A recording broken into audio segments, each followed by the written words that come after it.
The ringing of the bells had long since faded into the velvet hush of midnight, but King's Landing refused to sleep. Against the dark sky, the Red Keep's towers glimmered like spear points catching moonlight, each window a restless eye. Somewhere deep within that maze of galleries and oubliettes, the Lion of Casterly Rock still breathed, ragged, furious, incredulous, while the city whispered rumors of his death. Tywin Lannister lay propped upright on a mountain of pillows drenched in camphor and crushed mint. Lanterns burned low, though not so low that any hand might mistake a shadow for safety. A white-robed maester hovered nearby, stitching the cauterized puncture that yawned like a second navel beneath the Lord of the West's sternum. Every time the curved needle pierced flesh, Tywin's jaw tightened, but he did not cry out. Pain was proof he was alive, and the lion preferred proof to mercy. He could still see the crossbow's string trembling in the torchlight, still taste the stench of his own privy thick in the humid air, still hear the voice of his youngest son, rasping, disbelieving, "So do I, father," echoing off marble. Yet when the quarrel struck, it lodged higher than intended, glancing off a rib and driving outward rather than inward. Fatal for a lesser man, but Tywin was no lesser man. Within heartbeats, the guards had shattered the door, dragging Tyrion's small body back across the tiles while Grand Maester Pycelle shrieked for cautery irons. Hours later, Tyrion had escaped, spirited from his cell by conspirators the gold cloaks never glimpsed. But Tywin Lannister survived, and survival was license. The wound had done more than tear sinew. It had ripped the illusion that Lannister blood alone bound his children to him. It was a lesson paid in pain. The cub he least valued had struck the deepest blow. He would not forget it nor forgive. "Milk of the poppy, my lord?" asked the maester, voice trembling. Tywin's pale green eyes, smoldering coals behind a fever sheen, lifted. "No. I will have my mind my own." The words grated like steel drawn over stone, but the maester obeyed. When at last the lanterns were snuffed and the chamber emptied, Kevan Lannister slipped through the door, ghost-like in crimson doublet. Kevan smelled of fierce sweat and stable dust. He had ridden hard from the Rose Road, summoned by a raven sealed in Tywin's wax as thick as a thumb. "I thought," Kevan began, yet faltered, undone by the sight of his elder brother weakened. "But I did not die." Tywin finished the thought for him. "Sit." Kevan lowered himself onto a cushioned bench. They were alone with the darkness and the dull croak of crickets. Somewhere below, the Blackwater's tide slapped stone pilings. "Cersei thinks you slain," Kevan said at length. "She has seized the Tower of the Hand and sent ravens to Riverrun and Gulltown, demanding oaths sworn anew." Tywin's lips curled. "Of course she has. A head without a neck flops left, then right. She forgets the neck remains." He touched the bandage. "I am the neck of House Lannister, and I remain. She means to crown Tommen at dawn. Let her. A green boy on a throne is less dangerous than a restless city without a king." He closed his eyes, listening inward. Each heartbeat was a drum of war. "But when the sun sets, the boy will need a hand." Kevan exhaled.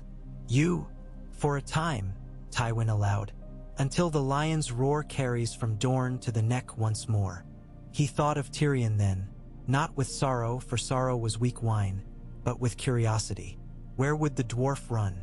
Across the narrow sea to the dragon girl, perhaps? And if so, there were other lessons to teach across other seas. A fortnight later, the gold cloaks filed past the city gates bearing new standards. A crimson lion devouring a three-headed dragon. Small folk gaped. Some cheered, others crossed themselves in terror. Word spread faster than plague.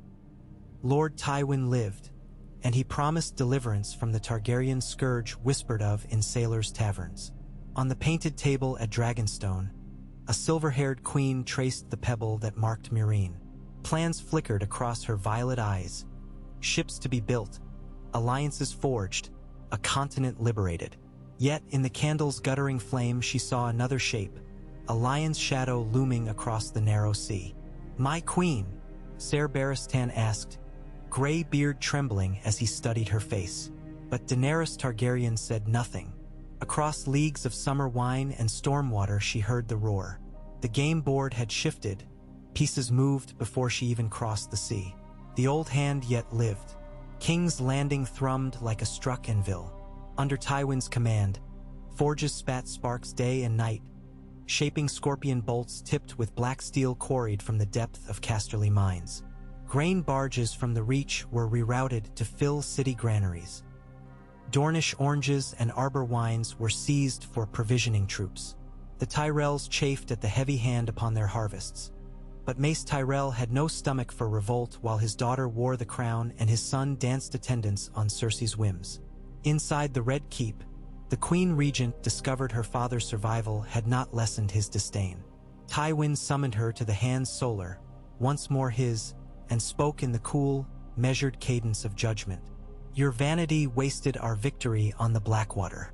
Your intrigues hollowed the court. Now the dragon stirs. You will cease your games, or I will cease them for you. Cersei's pride flared, but before those pale green eyes she felt only the smallness of a daughter before her father's lectern. She bowed her head, fists clenched unseen in her skirts. That night Ser Jaime visited the Lord Hand. Golden armor creaked as he stood sentinel by the hearth, warming his maimed right arm in the flicker of coals.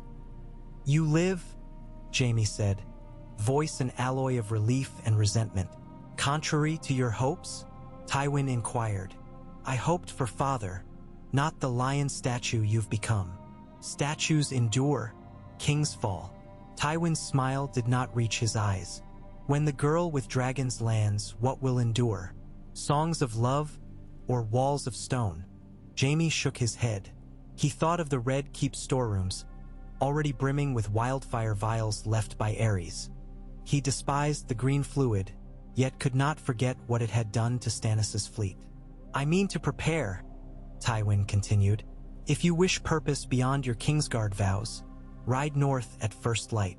Roose Bolton holds the north at my command but not my faith. You will ensure his loyalty. Remind him who feeds the Dreadfort coffers. Jaime's stump ached phantom fingers. And Brienne? She hunts Sansa Stark still. Sansa is currency. Fetch her if you can, but secure the north, or dragons will roast us from both ends of the realm. Jaime left in silence, torn between duty and disillusion. He could still feel Tyrion's embrace in the dark dungeon corridor, the last time he would ever see his brother. A knot tightened in his chest. Across Slaver's Bay, Tyrion Lannister fetched up on the deck of a Braavosi cog under false name, Yallo of Lys. Salt burned his woundless skin, though phantom chains clasped waist and ankles.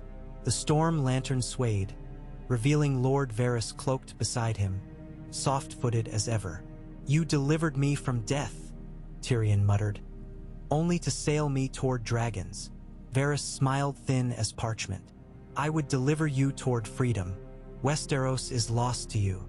Westeros is my birthright of ridicule. I'm not finished ridiculing it yet. The spymaster's gaze drifted eastward, toward stars freckling the horizon. Daenerys Targaryen believes herself a breaker of chains. She will need councils less enamored of freedom and more of governance. You, my dear lord, know governance when sober. Tyrion tasted stale wine on his tongue. He imagined father's corpse, but Tywin lived. He pictured King's Landing thrumming with hammers forging war machines, all in his sire's name. A chilled thrill slid down his spine. The game continued, bored unfrozen. Very well, he said, drawing cape tight. Take me to the Dragon Queen. I will teach her how to steal a kingdom from the most dangerous man alive. My father. Months spilled into one another. Along the coasts of Pentos and Myr, Tywin's envoys paid Sellsword captains in Lannister gold, hiring them not to fight but to wait. Patient men grow fat on promises, and Tywin's coffers were deep.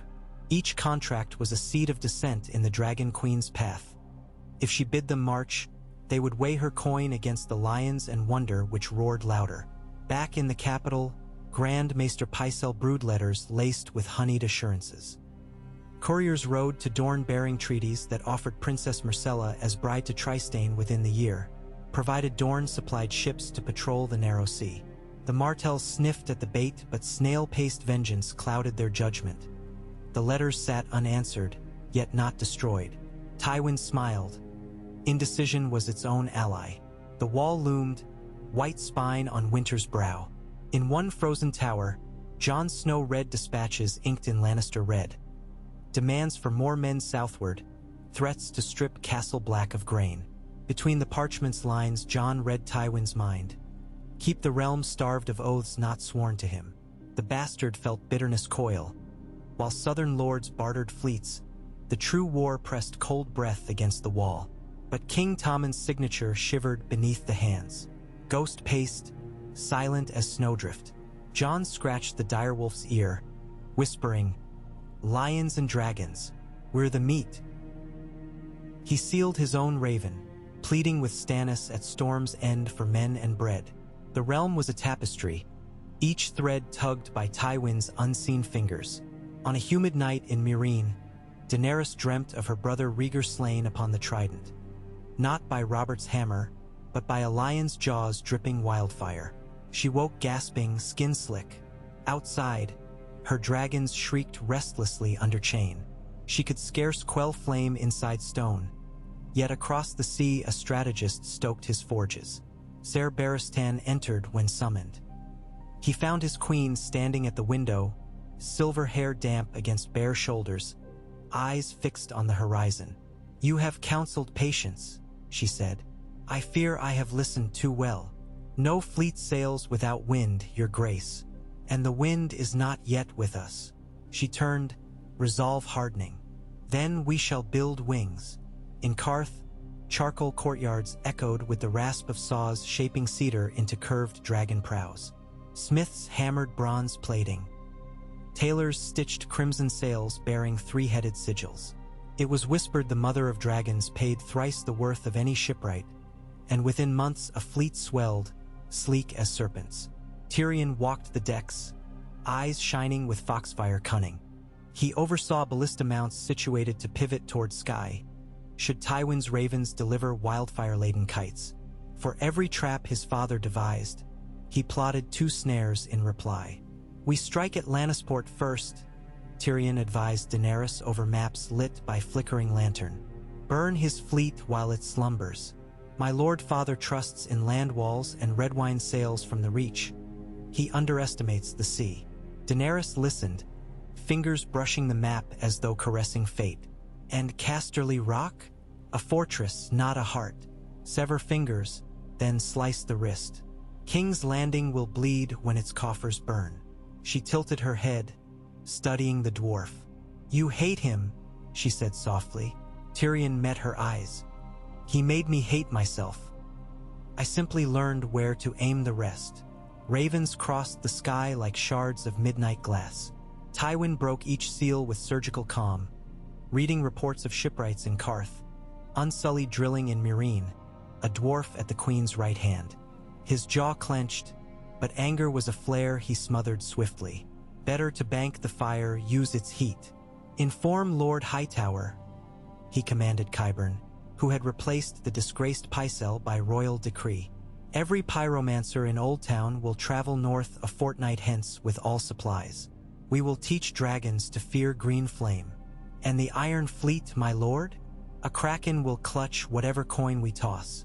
Offer Euron twice what the dragon girl offers Victarion." He tapped parchment. "But do not trust a kraken's promise, only its hunger. If he takes our gold, seed our spies amidst his crews." Qyburn bowed, pale eyes glittering. "It will be done." Spring melted toward summer. Across Westeros levies marched, armor glistening beneath banners new-stitched. Red Lion sharing shield with Stag, Rose, and Sunspear. Tywin braided necessity with fear, forging an alliance whose seams he alone could loosen. Small folk called it the Shield of the South. In taverns of the free cities, exiles called it the Lion's Cage. Within the throne room, Tommen sat upon the iron chair, small hands gripping hilts of melted swords.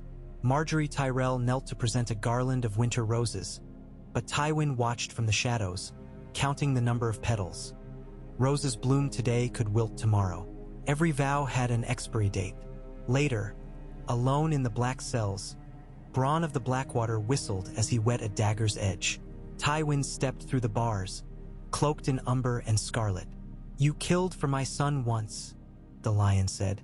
"I kill for coin," Bronn corrected. Tywin produced a purse heavy enough to squash a toad. "My son Tyrion yet breathes.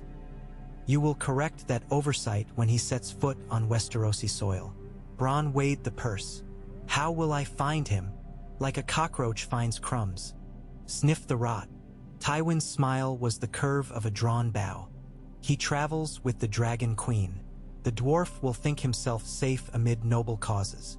Remind him gold writes the final verse." Bronn tucked the purse inside his jerkin. "I'll need a ship. You'll have 3. Sail at dawn."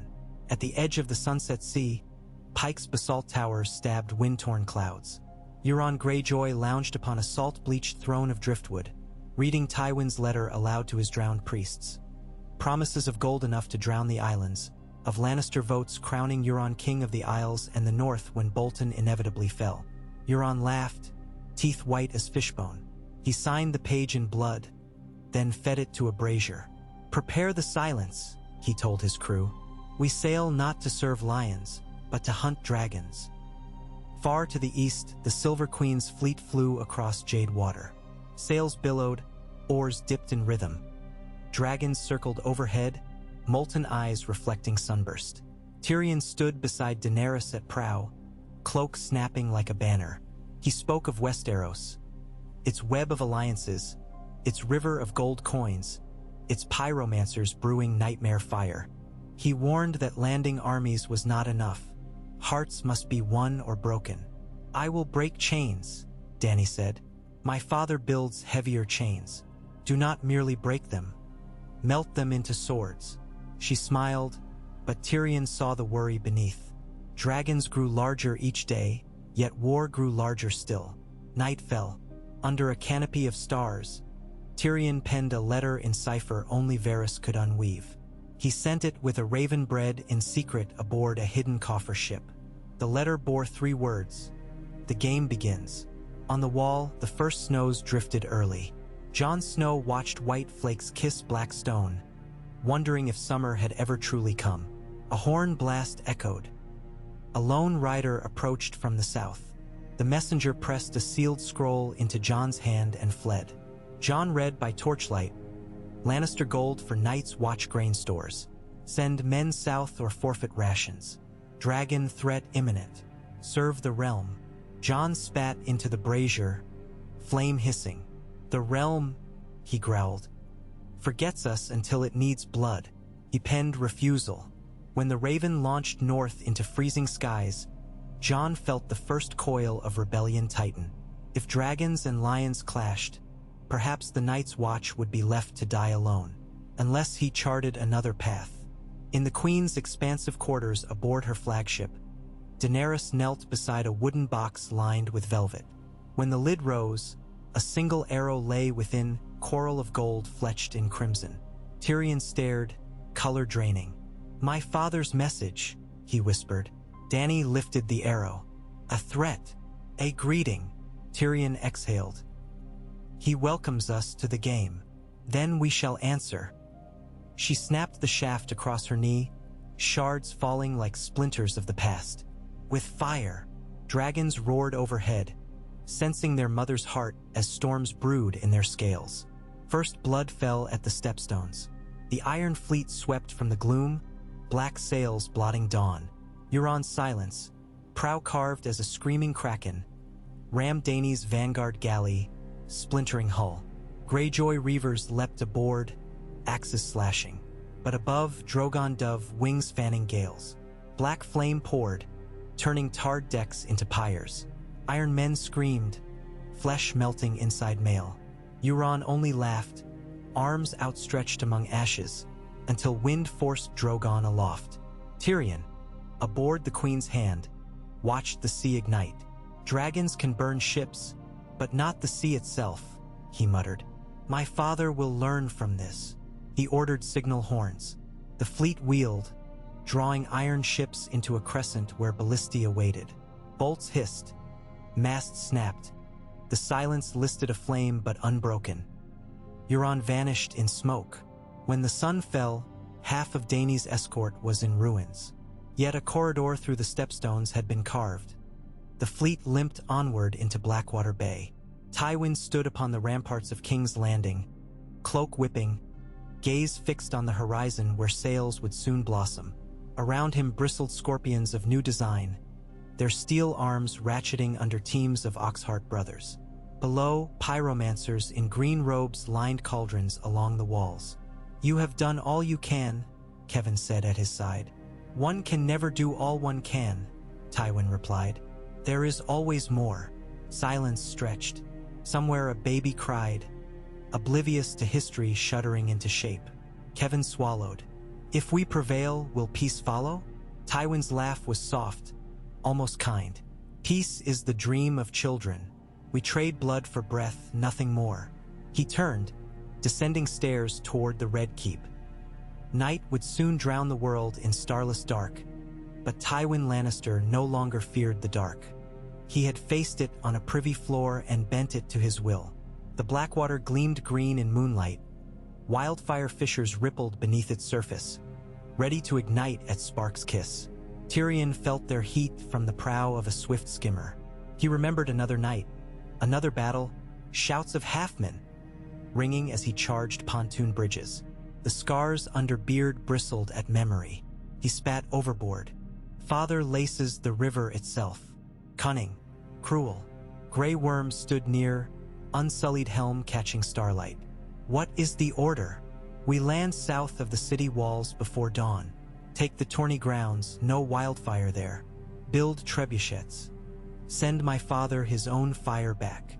Across the water, shadowy silhouettes drifted. Tyrion peered. Not ships, floating hulks laden with kegs. "Lannister scuttles," he hissed. "Floating powder kegs." A torch arced from the battlements, trailing sparks. Flame touched river.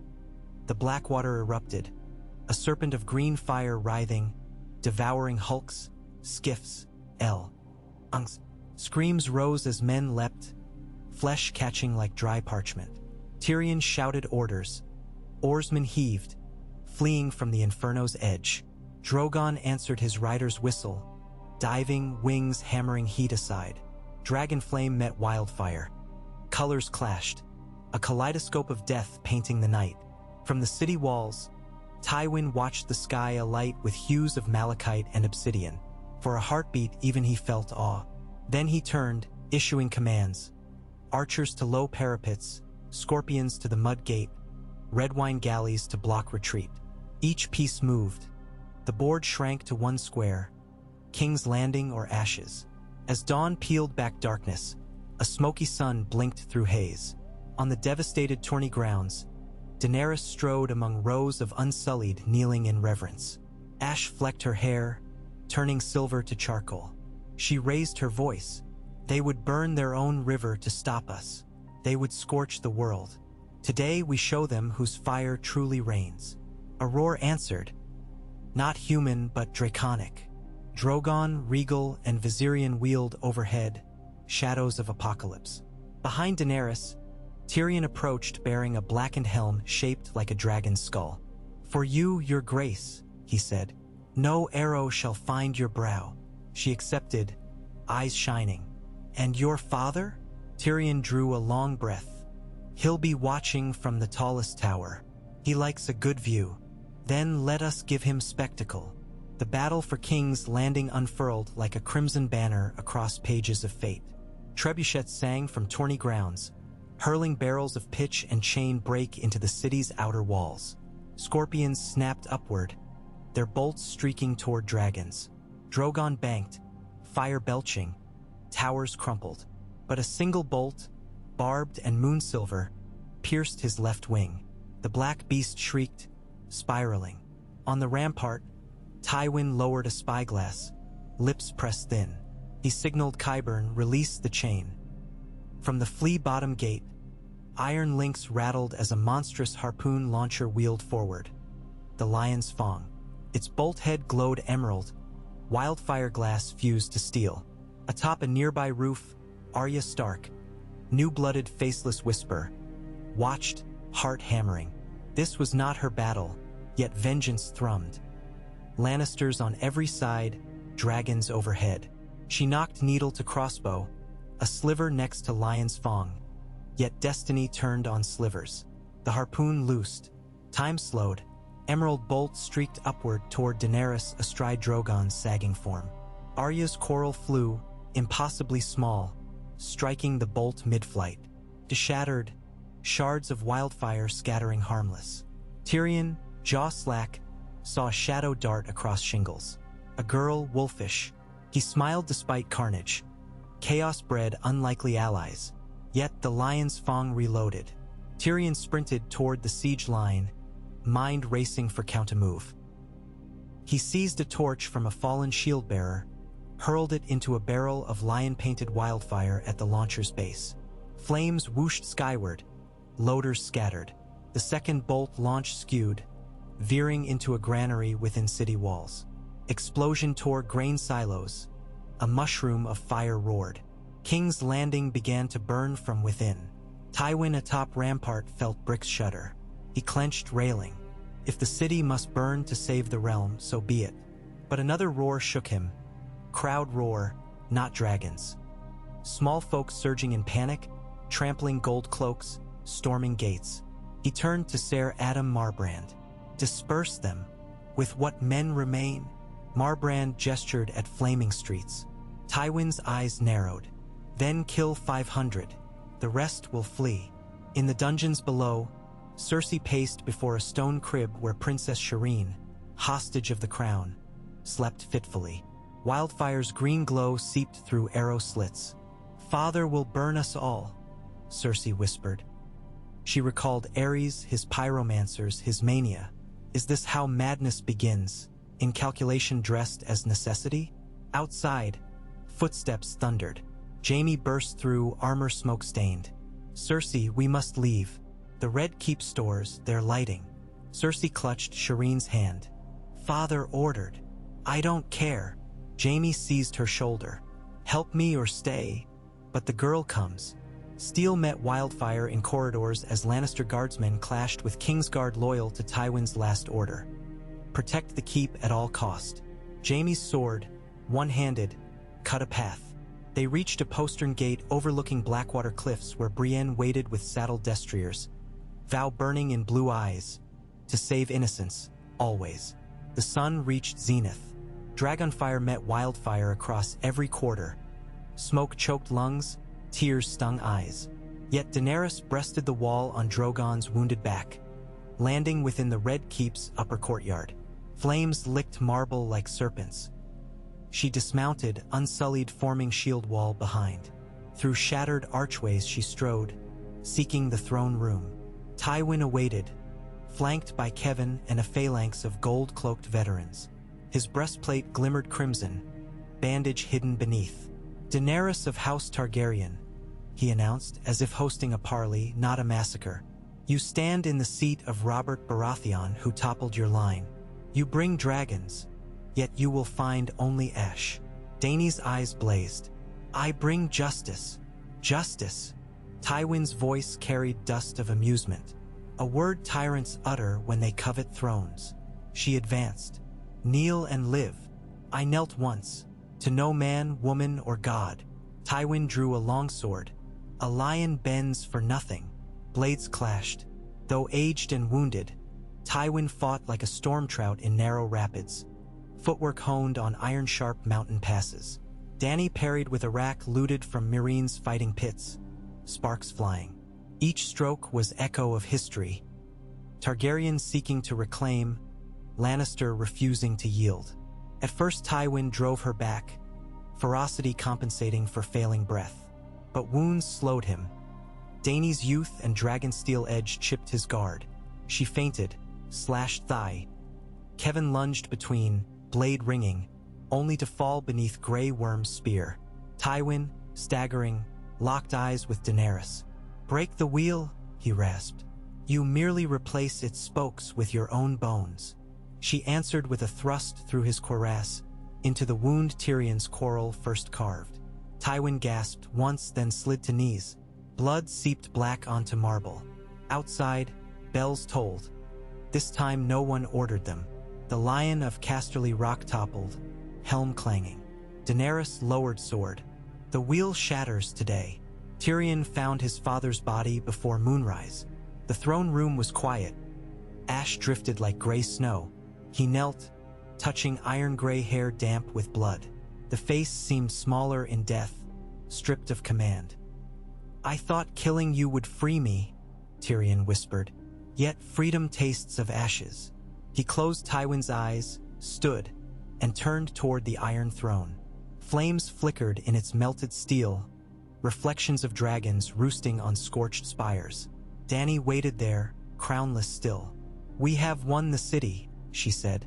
"For now," Tyrion replied. He felt weight settle upon his shoulders, the invisible hands of power, heavier than chains. "My father's ghost will haunt every choice we make. Then let his ghost counsel us." She extended a hand. "Together." Tyrion hesitated, seeing the shadows of wildfire in her eyes, the echo of lion's roar in his heart. At last he took her hand. Beyond the still smoldering city, winter's first true snow drifted from gray skies, settling upon burnt stone. In the icy north, white walkers stirred beneath Aurora. In the sea's west, Euron's surviving ships regrouped. And in the shadows of a shattered realm, new players whispered. Queenslayer, Wolfgirl, Bastard King, Dragon Breakers. The game had begun anew, without Tywin Lannister to set the board, yet shaped forever by his final moves. And somewhere, in the crypts beneath Casterly Rock, a lion statue cracked from unseen pressure, as though even stone understood that empires built on fear must crumble when the fire they spawn engulfs them whole. The dawn after conquest was always quiet, like a breath drawn before the world remembered how to scream. Smoke still coiled from the gutted towers when dusk returned, wrapping King's Landing in the bruised colors of old wounds. Ash lay upon every sill, floating in eddies that turned lantern light into swirling galaxies. And beneath that silent snowfall the city breathed like a patient too stunned to scream. In the ruins of the throne room's shattered vestibule, stewards dragged scorched tapestries into heaps that hissed softly where embers still glowed. Somewhere beyond, the bells hung mute. Bronze tongues cracked, their song broken until new metal could be poured. Tyrion stood at the threshold beside a toppled suit of Kingsguard armor, finger tracing the dent where wildfire had burst the breastplate from within. The hall smelled of iron and burnt marrow, yet beneath it he caught another scent, fresh beeswax and rose oil. Workers from the Tyrell entourage had begun scrubbing marble with perfumed cloths, desperate to erase the memory of lion rule before daylight's judgment. Every stroke left pale, watery streaks across a floor still sticky with blood. He stepped carefully toward the Iron Throne, where Daenerys waited on its blackened steps. She wore no crown, only a simple leather jerkin singed at the seams, and the dragon skull helm lay on the floor beside her like a husked chrysalis. Violet eyes followed Tyrion's approach, watchful, already older than dawn. "Repairs cost silver," he said, voice echoing faint. "But hearts cost more, and they mend slower." "The city will heal," she replied. "I have bled for it. They will see. They will see rubble," Tyrion murmured. "Rubble wearing a dragon's shadow." He paused, weighing the next words like dice. "We must feed them hope, or they will feed on us." She gestured toward the shattered windows. "The people feast on fear every night. I end that feast." "Endings are easier than beginnings," he countered. "My father ended riots with gates of corpses. Beginning peace proved harder. We must show them harvests, not corpses." Daenerys's gaze drifted to Tywin's cloak, still draped across the dais where she had left it. Crimson fabric now brown with drying gore. Her jaw set. "Very well. Begin, Lord Hand. Show them harvests." He inclined his head, gratitude and dread mingling behind weary eyes. "First we smother the fires still burning in Flea Bottom. Second, we open the granaries. Third," he exhaled. "Third, we bury the lion where lions sleep. But not here. Casterly Rock must claim its stone." She studied him. "You would send his body west?" "Yes. The West must see I did not slay their lord in private vengeance." Let them mourn, and learn a dragon's mercy is larger than a grave in foreign soil. Dany nodded once. Do it. Tyrion turned, boots crunching ash. As he passed the broken armor again, he pressed a silver stag into a steward's soot-blackened palm. For a candle on every windowsill tonight, he whispered. Light conquers fear better than swords. Outside, the sky had dimmed to indigo veined with orange where distant fires still raged. He descended the steps into the outer ward, where Grey Worm directed bucket lines. The Unsullied moved like a single organism, filling, lifting, pouring. Yet exhaustion trembled in their shoulders. Tyrion hailed their commander. The Queen requires all streets cleared before dawn, he said. But your men need rest. Grey Worm's face was unreadable under a film of soot. We rest when city is safe. Tyrion touched the man's arm, feeling corded muscle taut as bowstring. Safety is more than walls not burning. Rotate them in fours. A tired soldier sparks more fires than he quenches. Grey Worm hesitated, then signaled. Half the line peeled away, replaced by fresh Associ volunteers who had followed Daenerys across the sea. Tyrion watched, satisfied, then strode north toward the gate paths winding through the King's Wood. There, among the charred stumps of siege towers, Arya Stark crouched beside a corpse she had already looted of arrows. Her hood was up, face smeared with ash, but Tyrion recognized the quick, feral stillness of someone listening to every heartbeat around her. I owed you thanks, he began softly. Arya rose, arrow clutched between two fingers. For what? For shattering a bolt meant to murder a queen, and perhaps saving this dwarf from a different prison. She tucked the arrow into a leather sleeve. I didn't do it for queens or dwarfs. Her eyes were winter clear. I did it to spite lions. Tyrion smiled sadly. That makes two of us. He glanced at the distant embers. What now for a wolf in a dragon's den? I follow death, she said. It leads somewhere north. She stepped past him, but paused. The Hound once told me a man survives by watching the eyes of people who try to kill him. Your father's eyes were empty when he died. You filled them with emptiness. Tyrion swallowed. He had filled them, yet felt emptier himself. Safe roads, he offered. No safe roads, Arya replied, then vanished into the smoky dark like rumor. In the black cells, Qyburn wrapped a raven's leg with a scroll inked in mirror writing. He whispered to the bird, then released it into a tunnel that opened on the cliff face. Wind caught dark wings, and the raven vanished toward the sea, toward Pike, toward Euron. Qyburn turned to his table, where jars of wildfire crystals glimmered. He placed Tywin's signet ring beside them. The masterpiece requires a beating heart, he mused, and kings have so many. Euron Greyjoy leaned on the rail of the silence as fresh sails snapped overhead. Blackwater cinders still marked his beard, but his grin was as wide as the horizon. A red priestess stood beside him, eyes like torch coals. King's Landing burned bright, she purred. The Lord of Light devours lions and dragons alike. Light? No. Euron licked salt from his lips. I saw color beyond fire, green, black, gold. I want every hue. He raised a bronze horn chased in Valyrian glyphs. Dragonbinder sings next at sea, and when it does the sky itself will drown. He tilted his head as a raven alighted. Tearing open the scroll, he read, and laughter erupted, deep, echoing across deck planks. The lion's corpse travels home, he announced. We'll give it an escort and the rock a funeral. Jaime, Brienne, Cersei, and Princess Shireen rode along the Rose Road beneath a vault of stars.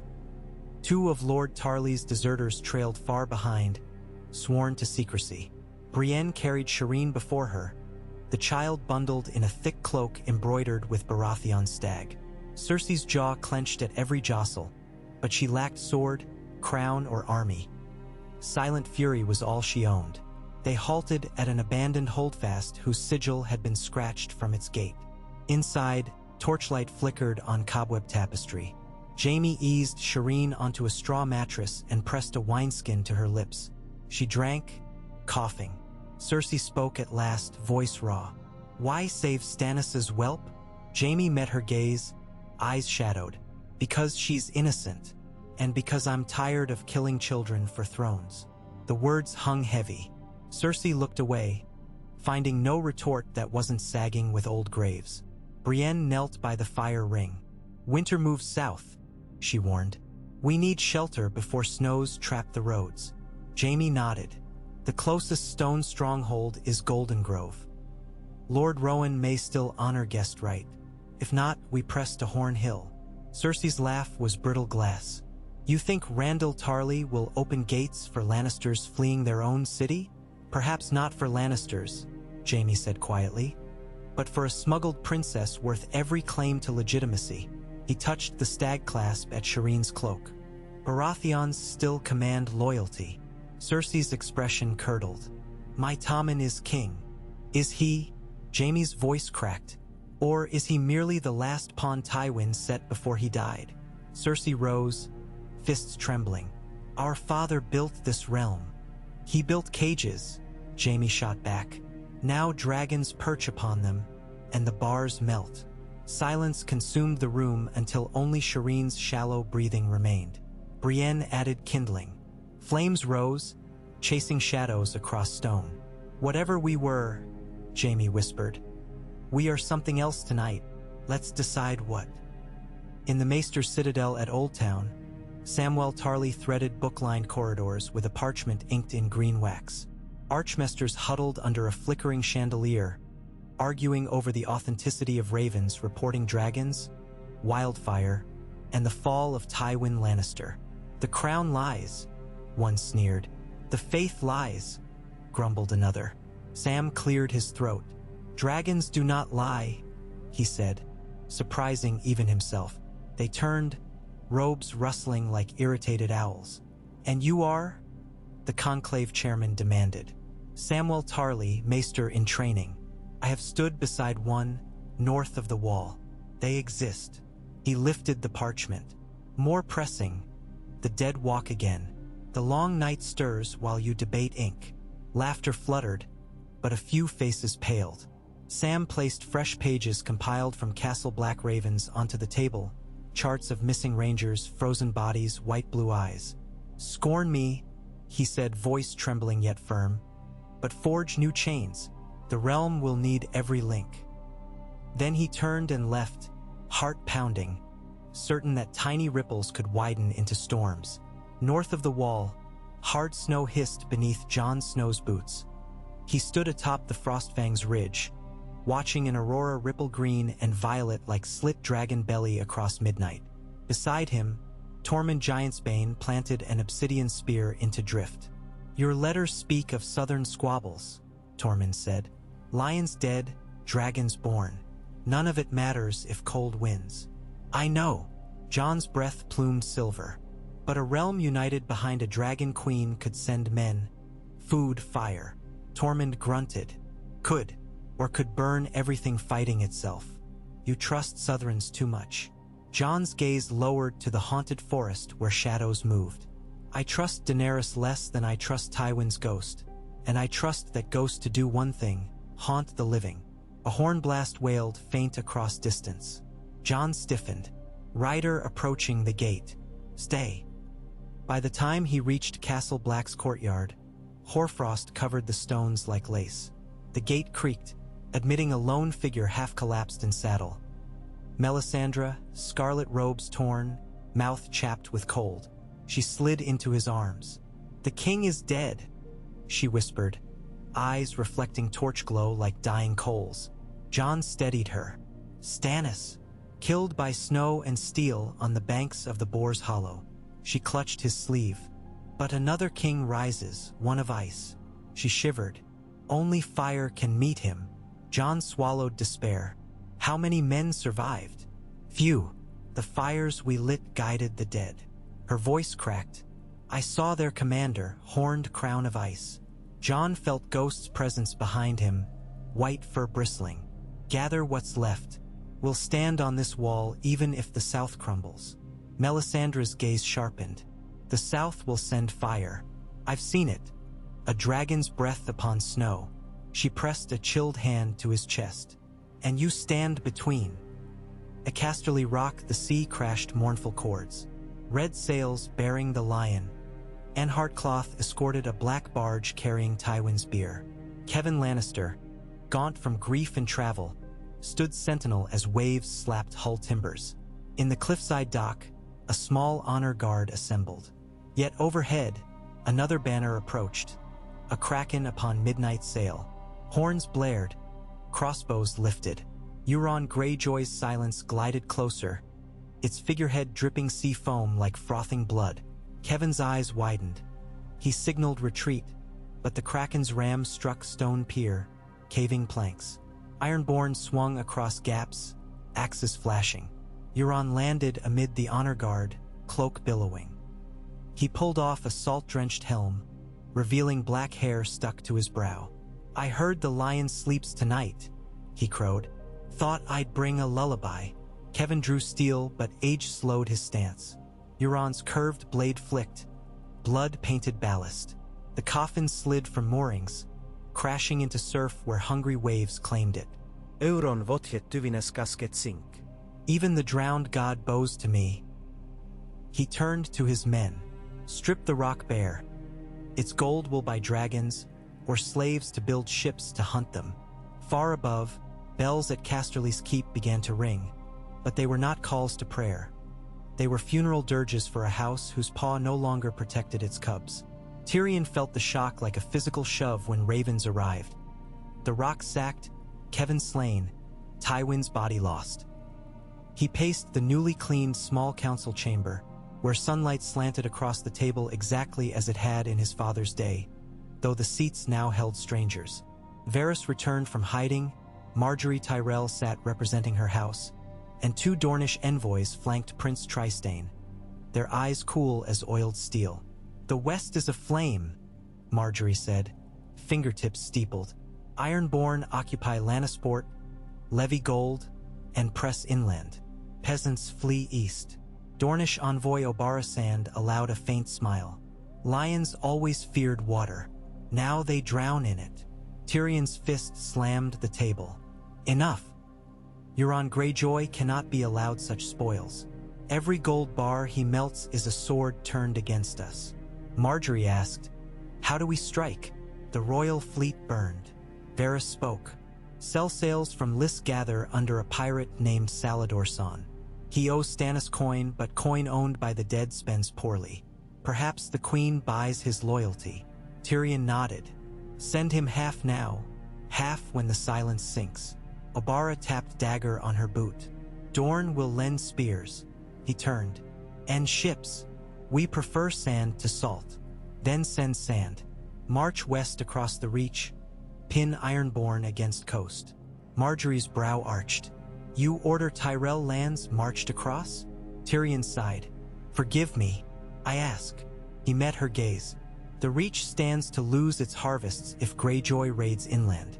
Our cause is shared." Marjorie considered, then nodded. "I will write to my father." As plans wound onward, Tyrion's heart felt like a cracked goblet, able to hold wine but leaking slowly. Every victory seemed wine now tainted by salt, ash, or blood. Daenerys walked the ruins of the September of Baelor at sunset.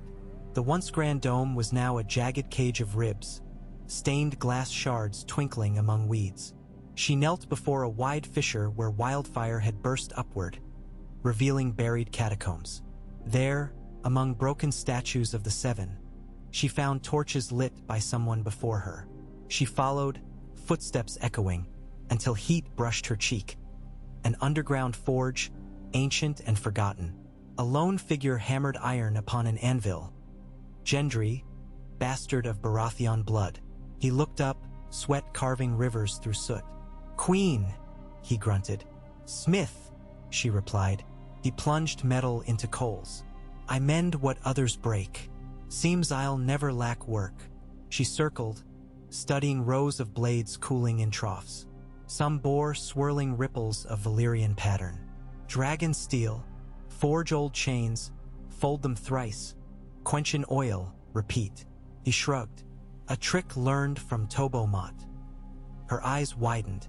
Make me spears of this. Fit them with dragonglass heads. The north speaks of dead things risen. Gendry wiped brow. Dragonglass is brittle. Then sheath the heads in iron until they strike. She touched a finished sword. We fight more than men now. He nodded. I'll need obsidian. I have a ship sailing for Dragonstone at dawn, she said. The island is rich with it. Go mine forge. When winter crashes against these walls, we answer with fire and stone. Gendry smiled, the curve shy amid scars. She met his gaze. Dragons are not my only children. Under a sky bruised mauve with storm, Arya emerged from the King's Road forest near a weeping willow that marked an old memory of hers. Her father once lifted her to catch falling catkins there. She found 2 graves newly dug. Small mounds, no stones. A silent girl in Brotherhood garb said they were orphans burnt in the battle. Arya knelt, tracing soil, and whispered the list of names she still carried. 2, she added, fire and fury. She continued north, feet light. At crossroads she shared bread with a singer who knew a dozen new verses of the Rains of Castamere, twisted to mock the lion's fall. Arya listened, neither smiling nor scowling, then traded him Needle's broken tip for silence on her passage.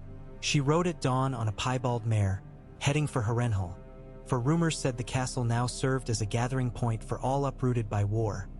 Wolves, sparrows, broken men. Yet as she neared the riverlands, she encountered columns of Dornish spearmen marching west, banners of red sun and gold spear whipping in warm breeze. They parted before the lone girl on a skinny mare, perhaps mistaking her for some camp follower. She recognized steel discipline in their ranks. They recognized a ghost that belonged neither to them nor their wars. On the deck of a battered cog bound for Eastwatch by the sea, Davos Seaworth watched ice floes drift past, each carrying memories of men now dead at the Boar's Hollow. He carried nothing but a wooden king's body, what remained of Stannis after wolves and wind claimed him. Wrapped in linen, the corpse lay in the hold. Davos would grant him a pyre at sea. But Davos carried letters as well, charred at the edges but legible, sealed by King Stannis, offering Jon Snow legitimization as Lord Stark if he bent the knee. Davos wondered whether a dead king's promise still had weight. If dragons ruled now, perhaps vows were ashes. Yet ashes fertilized new oaths. He would speak with Jon. A gull circled overhead, cawing like a child's laugh. Davos looked south, where columns of smoke still rose faint from King's Landing. Fire and ice, he muttered. When they meet, sailors drown. In the still smoldering forges beneath the Red Keep, Qyburn allowed molten bronze to flow into a mold shaped like a man's skull. He hummed as dwarfish sparks danced. Nearby, a slab of muscle and bone stitched from 7 dead men twitched beneath wet bandages, the first of his silent sentinels. Above, in the dawn-crowded courtyard, pyromancers loaded wagons bound for Old Town with the last barrels of wildfire salvaged. Qyburn whispered to a journeyman, and 2 barrels rolled into his private cellar instead. King or queen, he murmured. Makes no difference. Knowledge is the true throne. He pressed a leech onto the sentinel's skin, watching it swell with fresh-pumped blood. And my throne grows taller, weeks spilled like grains through a cracked hourglass. King's Landing streets cleared of rubble. Small folk planted quick-sprouting turnips in flea-bottom gardens fertilized by ash. Tyrion opened the city wells and paid stonemasons twice their old wage. Each morning, children found a loaf of dark bread at ragged doorways, baked with rich grain and stamped with a dragon seal. Hunger quieted. Fear lingered. Daenerys toured the city on foot, unsullied guards distant. She knelt to lift a beggar girl whose legs were scarred by wildfire. I was born in fire, she told the child.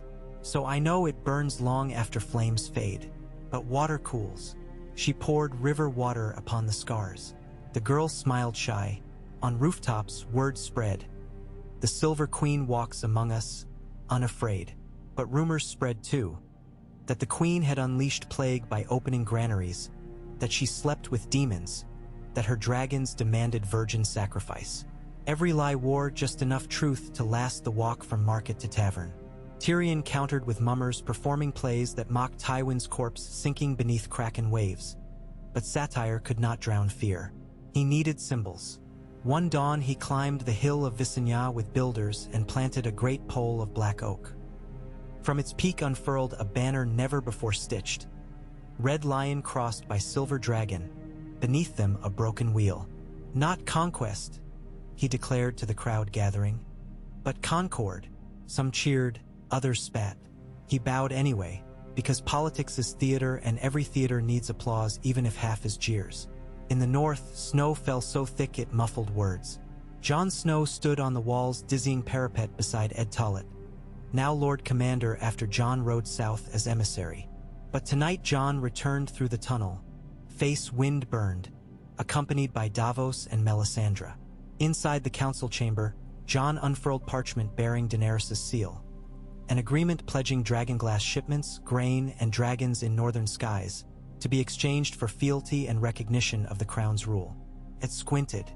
Fealty? We are black, not green or red. It is the lords of the north who must bend, Jon said, though his heart twisted. But they will not bend if we send them demands. We must send them hope. Davos spread a second parchment, Stannis' old decree promising Jon the name Stark if he backed the true king. Jon read it once, then fed it to the brazier, flames cracking. What are you doing? Davos cried. Jon met his eye. Old promises died with their king. New promises must breathe or they are chains. Melisandre's ruby shimmered. You burn the past. You free the future. I burn doubts, Jon answered. The North must unite under the night's danger. Whether under a dragon banner or a wolf's, I care not. But we must speak with one voice. He penned letters to every northern house. Karstark, Manderley, Glover, even Bolton at Dreadfort, though that last he sealed with a thin smile. Bolton's flayed man dripped blood on parchment. Perhaps soon the blood would be real. He handed ravens to Maester Aemon's successor, then climbed the wall again, staring south where faint auroras rippled. Dragons, he imagined, leaving contrails of fire. At Winterfell, Ramsay Bolton stroked a pale hunting hound while Roose read Jon's letter. He seeks men, Roose murmured. He offers unity. Unity, Ramsay laughed. Skins stitched together after flaying? He rose, kicking the dog aside. Send him a bag of fingers. Then let's see how he writes unity. Roose's eyes narrowed. We tread a blade's edge. The south unravels. Dragons roost on the Iron Throne. If they march north and find us enemies, Winterfell may burn like Harrenhal. Ramsay sneered. Let it burn.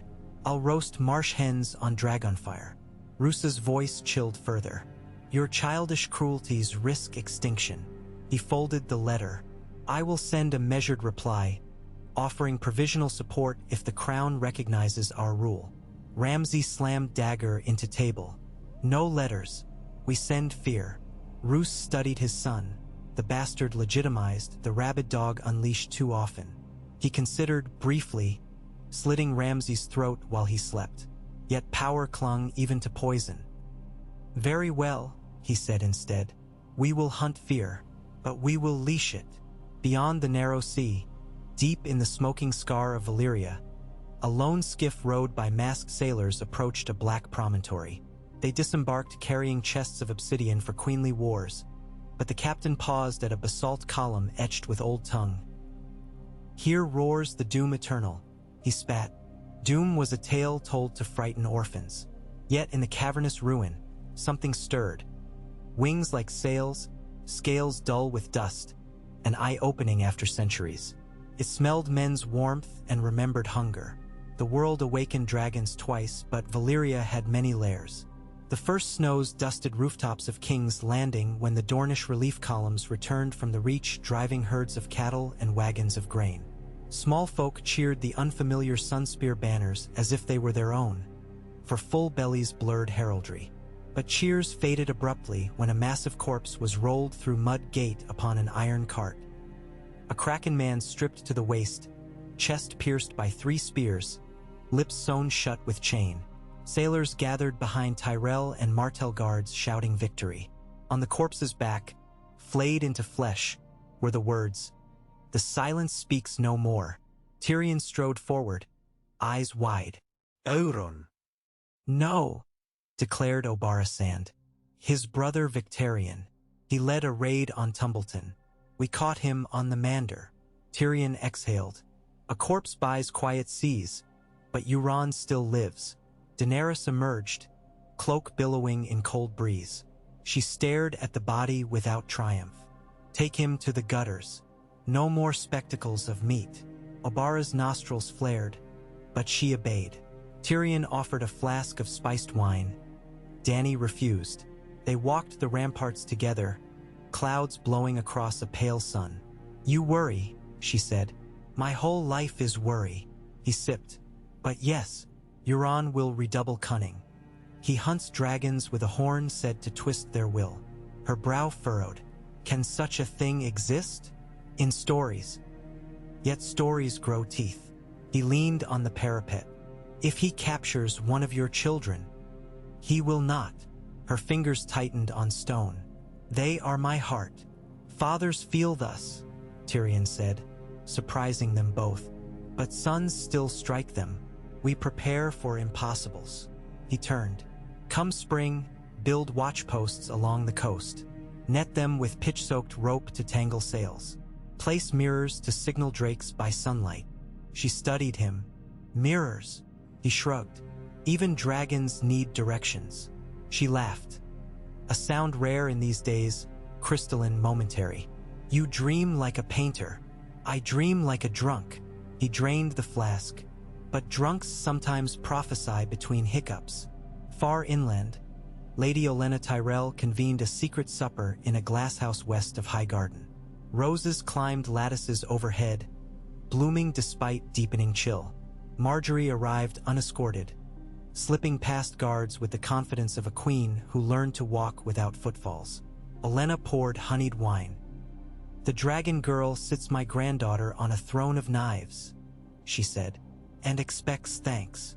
Marjorie tasted wine, face inscrutable. "The throne remains iron, not gold. She will not let us gild it. She will not let us prune our roses." Olenna clicked tongue. "Tyrion plays puppeteer. We dance." "I don't dance," Marjorie answered softly. "I observe. The queen loses sleep each night visiting the kennels of small folk." Her gaze sharpened. "Empathy spreads quicker than fear." Olenna leaned in. "Empathy wanes where hunger grows. The Reach can starve this city at will." Marjorie set her cup down. "And feed the others as they march south?" "Grandmother, the realm needs harmony before winter's jaws close." Olenna sighed, finger caressing a thornless rose. "You speak like a septa, yet perhaps septas outlive queens." She plucked a petal. "If Daenerys falters, you must be ready." Marjorie stood. "I will be ready to build, not burn." She left the glasshouse, leaving her grandmother in a shimmer of dusky perfume. Qyburn's raven reached Pike at moonrise, but Euron was not there. He had sailed east to Skagos, seeking wild sorcerers rumored to carve runes into Ormolu daggers. On the cliffs of Precipice, Euron disembarked beneath swirling snow. The Skagosi chief emerged from caves, antlered helm dripping sea spray.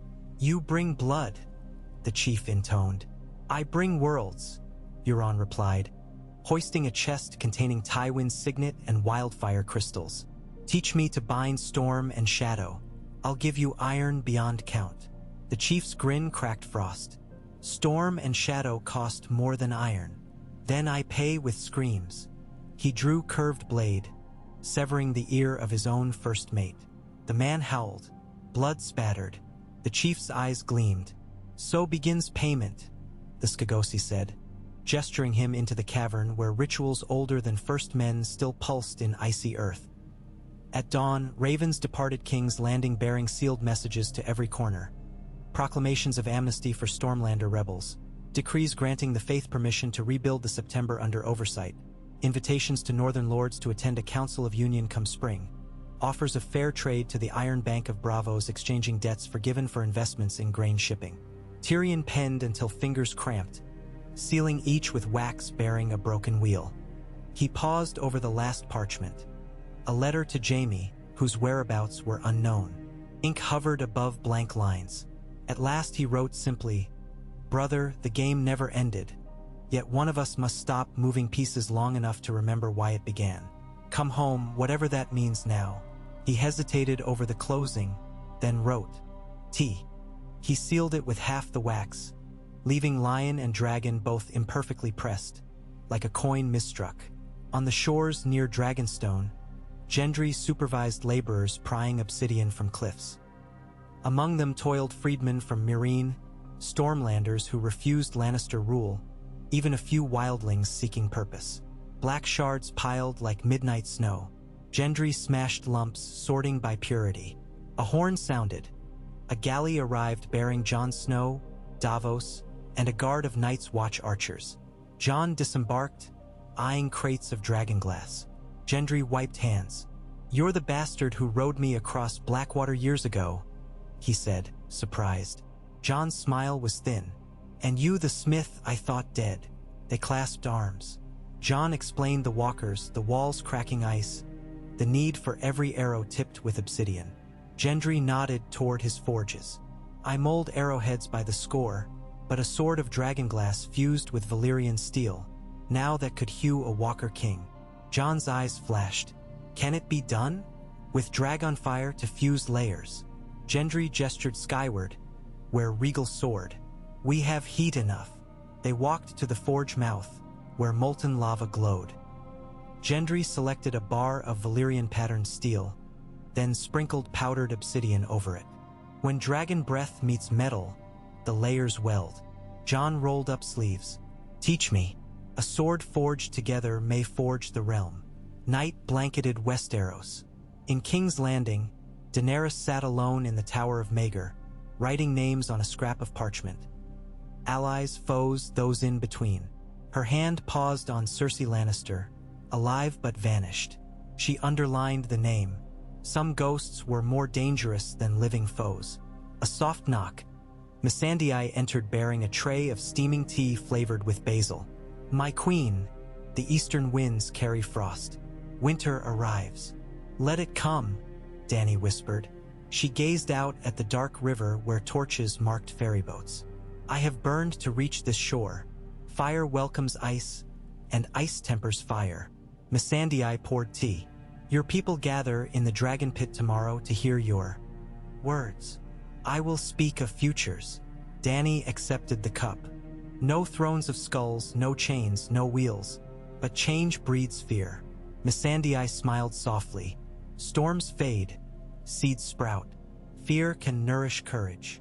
Daenerys sipped, closing eyes. Tea warmth slid down her throat like promise. She pictured fields beyond King's Landing blooming with spring wheat, even as snow covered mountaintops to the north. She pictured children chasing each other without bending knee to lion or stag, but raising faces to open sky. Yet in that sky, unseen, flapped a raven-bearing Qyburn sigil, heading for White Harbor, carrying whispers of a weapon forged of wildfire and broken dragon scales. A weapon Qyburn named the Eidolon. The queen slept little those nights, but she did not yet dream of the Eidolon. Dreams were the realm of other minds. Bran in tangled roots under weirwood arches, Euron in salt-soaked altars, Arya behind many faces, Jon beneath ancient ice, Tyrion in chambers of quills and ghosts. The game's board had burned, but the pieces walked of their own accord now, across ashes, across snow, across seas boiling with dawn, and above every horizon thrummed wings, some golden, some black, some made of rumor, and all casting shadows long enough to darken the new age before its first full sunrise. A pale sun rose over King's Landing like an eye still rimmed by bruises. The dragon pit's half-collapsed dome glistened with frost and soot as thousands of small folk pressed into tiers rebuilt overnight from timber and scavenged marble. Where once great beasts had been penned in chains, now ragged refugees huddled, hungry for words that might knit a future from ashes. Soldiers of many banners, unsullied, Reach, Dorne, Stormlands, stood shoulder to shoulder, spears grounded, as if daring memory itself to rebel. Tyrion emerged first, cloak of black wool trimmed in crimson silk that caught dawn's light. He limped to the podium carved from the shattered skull of Balerion, resting one hand on the curve of bone that seemed still to radiate ancient heat. The murmuring crowd quieted. He did not speak. Instead, he nodded toward the great archway, and Daenerys Targaryen stepped through. She wore no crown, only a plain leather cuirass burnished to soft umber. Yet Drogon's shadow crept behind her across the broken flagstones, wings stretching beyond the pit's rim. The crowd inhaled as if one chest. Daenerys stopped beside Tyrion, eyes sweeping the multitudes. Flint-gray gazes of orphan pickpockets, teary maids in ash-stained aprons, not knuckled fishermen wearing jawlines of hunger. She raised a hand. "I have heard your fears," she began, voice carrying without magic, only resolve. "Your rumors, your prayers, your curses. I have heard the silence of graves too fresh for names." Her breath curled in the cold. "You look upon me and wonder, will the dragon queen burn what little remains? Or will she build?" She touched Balerion's skull. "I am the blood of old Valyria, but I am not its doom. I break chains, but broken chains alone cannot plow a field. So hear my vow. Every orphan child will eat before soldiers' tables are filled. Every stonemason will earn coin before lords line purses. Every house, even the poorest, will have one winter cloak from the stores of the Red Keep." A low murmur rippled, half disbelief, half tentative yearning. She turned to Tyrion. He unfurled a scroll. "Granaries beneath the hill of Rhaenys hold 40,000 bushels of reach barley," he declared. "By decree of Queen Daenerys, distribution begins today. Bakers will receive flour. Soup kettles will boil at city squares. Bring bowls, bring cups, bring faith enough to stand in line. You will not go hungry." Cheers broke, scattering ravens from the rafters. Daenerys waited until the echo fell to hush. But bread alone cannot save the realm. Winter marches south on dead feet. We must stand together, lion and wolf, kraken and sun. I summon the lords of every house to King's Landing by the first new moon. We will forge peace or die as one people. Her last words met silence. Heavy, uncertain silence. But silence itself was victory, for no jeer followed. She stepped back. Tyrion raised both arms. "Behold your queen," he said simply, and the pit thundered into applause, awkward, ragged, but real. In that roar, something changed. Not belief, but the first exhalation after fear's long chokehold. Far away, beyond the whispering waves of cracker-white ice, the Night King stood on a ridge south of the lands of always winter. Around him sprawled a host uncountable, bone-pale whites creaking in rigid ranks. Frozen giants wielding uprooted pine trunks. Snow bears slathered in hoarfrost, child corpses whose eyes glowed cobalt. A new moon hung above, thin as sharpened flint. He lifted an arm. Wind howled up the valley carrying the faintest hint of heat. Dragonfire, distant yet growing. He could sense it the way wolves smell storm scent long before clouds form. He turned to his lieutenants, ice-armored white walkers tall as nightmares, and pointed south. Wordless command. The army began to move, ice cracking beneath 1,000,000 feet. On Skagos, Euron knelt naked in a ring of glyphs carved from frozen whalebone. Skagosi sorcerers hummed guttural chords that vibrated his lungs. In the center of the circle rested Dragonbinder, a twisted horn black as midnight, inlaid with Valyrian glyphs that crawled like living flame. Qyburn's wildfire crystals burned along its length, bathing the cavern in sickly emerald light. Blood dripped from Euron's hand, slit palm pressed to the horn. "Bind storm to bone," he intoned, voice echoing off basalt. "Bind wing to will." He raised the horn to his lips. The sorcerers stepped back. When Euron blew, sound did not emerge. It was swallowed, inverted, and shot upward like a lance of silence. The glyphs ignited crimson, then violet. Somewhere far over the narrow sea, Viserion shrieked mid-flight, turning toward the sound no ear could hear.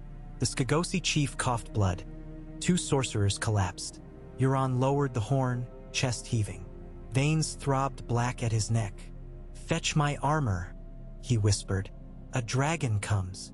At Casterly Rock, torchlight flickered through collapsed galleries where Ironborn feasted on Lannister silver platters. They guzzled reach wines and roasted goat on spits hung from broken chandeliers. But not all wealth lay in cellars. Hidden behind a false wall near Tywin's old treasury slumbered the Manticore, an experimental scorpion triple bow of Tywin's own design, loaded with 6L bolts tipped in hoops of black iron. By fortune or fate, it had escaped sacking. Kevin's widowed daughter, Jane Lannister, discovered it while fleeing through forgotten corridors. She crouched before polished gears, tears drying on cheeks. Footsteps clanged behind. Ironborn hunting. Jane swallowed, slid onto the cranked seat, and remembered lessons from Maester Tutors. A reaver stumbled into view. She spun the new mechanism. 12-span bolt thudded, punching through mail, wall, and 2 more raiders beyond. Screams rang. Others charged, but quicker than prayer she loosed again. Steel skewered flesh, oil lamp shattered, flame-licking tapestries. Panic burst. Goats bleated. Drunken wretches tripped into the roaring fire. Jane locked the scorpion and fled through smoke, mind racing. The rock had fangs yet. Somewhere deep she would find allies, in hidden mines still manned by loyal smiths, in seaward tunnels known only to Lannister blood. She vowed to hold until aid came or forge it herself. On the Rose Road, gold leaves painted the air as Jaime, Brienne, Cersei, and Shireen reached Golden Grove's orchards. Lord Mathis Rowan, wrinkles etched by seasons of politics, welcomed them inside the half-ruined keep where Tyrell banners mingled with hastily stitched dragon standards. At the high table, Rowan read letters by candlelight. "Your father's death and the Queen's pardons weigh heavy," he told Cersei. "But harboring you is treason in new times." Cersei's eyes flashed. "I am the rightful Queen Regent." Rowan sighed, sliding a parchment forward. "Not since dawn. A raven arrived. Queen Daenerys offers amnesty to all who lay down arms. Yet she names you traitor if found plotting war." Cersei shot to her feet. Jaime stood too, hand resting on the pommel of his sword. Brienne blocked Cersei's path to Rowan. "Keep silent," Jaime hissed in Cersei's ear. "For Shireen's sake." Cersei's breath shook. She swallowed words like venom. Shireen tugged Brienne's sleeve. "Is the Queen kind?" she asked softly. Brienne knelt. "She freed slaves. She saved a city from starving. She can be kind." She glanced at Cersei. "If she sees kindness." Rowan folded hands. "Stay as guests, not prisoners. Rest. Decide." He gestured servants to prepare chambers. That night, Jaime stood on a balcony overlooking orchards silvered in moonlight. Brienne joined him, cloak wrapped tight. "You carry a weight," she said. "A golden one." He flexed his maimed hand, phantom fingers throbbing. "I killed a king to stop wildfire, yet father nearly matched Ares. Now dragons sit the throne, and wildfire still sleeps beneath." Brienne's breath misted. "Then perhaps you kill again." He faced her. "Do I kill queens until none remain? Or do I learn to live in their shadow?" He looked down, voice cracking. "I don't know." Brienne laid a hand on his arm. "When you saved me from the bear, you chose life. Choose again." Jaime closed his eyes. Somewhere below, Cersei sobbed in her bedchamber. He heard it as though through river water, muffled, distant. He turned toward the north where winter's edge loomed and wondered which path he would carve through snow, blood, and oaths. In Old Town's lantern-lit observatory, Samwell Tarly flipped pages of a crumbling compendium. The lore of the long night. Beside him, Gilly rocked baby Sam as starlight seeped through a crystal canopy. Archmaester Ibrose, heavy-eyed, peered over half-moon spectacles. Cobalt-eyed demons riding ice spiders. Ibrose read aloud skeptically. "Surely metaphor." Sam shook his head. "Many sources align. Extreme cold, whites, a great ember of permafrost. The magic might be metaphor, but the dead rising? That Archmaester I have seen." Ibrose sighed. "If we warn the realm without proof, we incite panic." Sam produced a dragonglass dagger, its surface shimmering. Spirits may ignore blades, but they obey this. The Targaryen queen forges weapons by the thousands. When the wall falls, and it will, we'll need them in every hand. Ebrose fingered the dagger's edge. Dragonglass supply is finite. Not if we mine dragonstone. Sam's eyes pleaded. Send ravens. Rally lords. Knowledge is strength, but only if wielded like steel. Ebrose leaned back. Study quiet save for distant harbor gulls. Finally he nodded. I will raise the alarm, but pray your queen heeds letters from dusty men. Sam exhaled, weight easing. Above, through glass, he glimpsed a falling star streak emerald across black. An omen, or wildfire heard across the sky like thunder.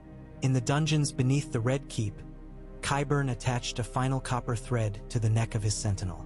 The stitched giant convulsed, back arching.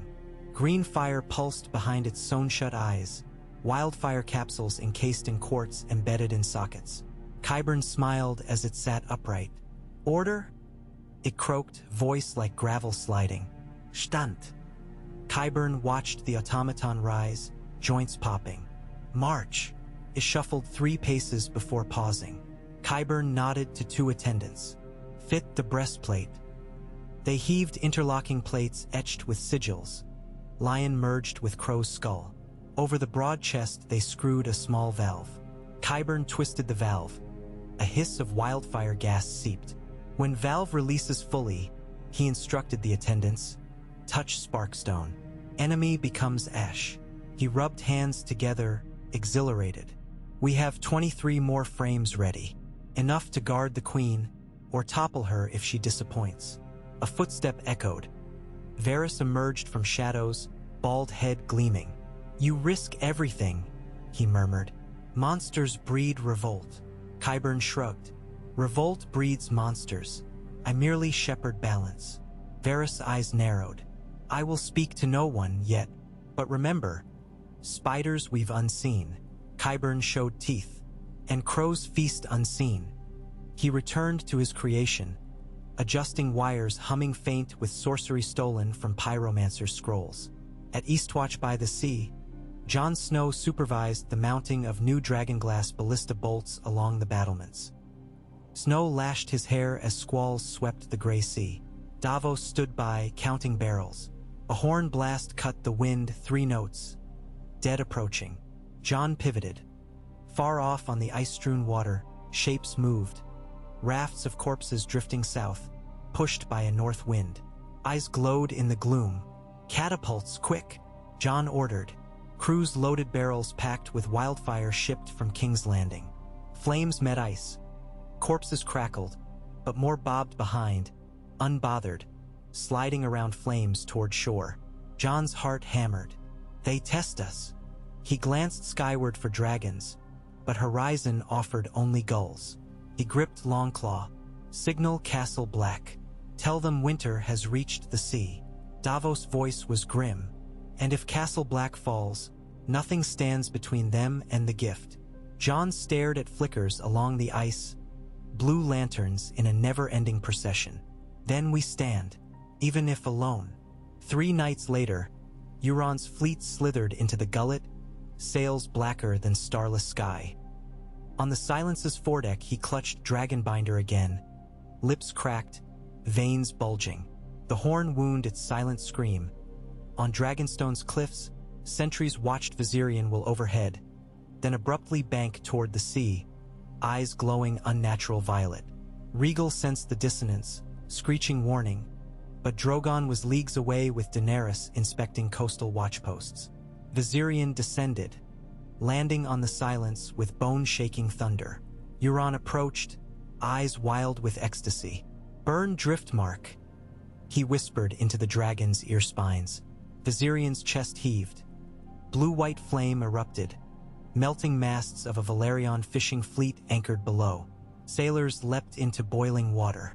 Euron laughed, raising a black banner stitched with dragon talon ripping a kraken.